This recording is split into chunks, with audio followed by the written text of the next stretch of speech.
Bu videodan sonra sən də IP ünvanların şəbəkə, host və broadcast ünvanlarını müəyyən edə biləcəksən.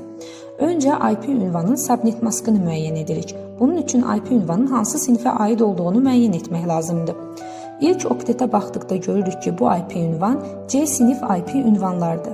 C sinif IP ünvanlarda subnet mask 255.255.255.0 formatında olur.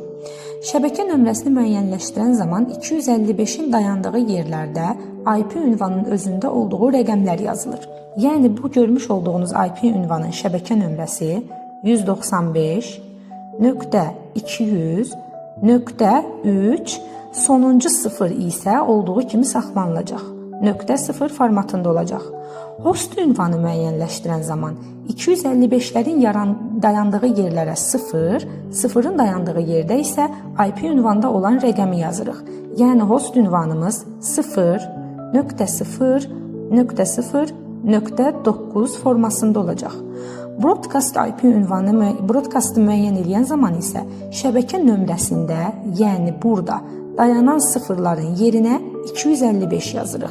Yəni o zaman bizim broadcast ünvanımız 195.200.3.255 formatında olacaq.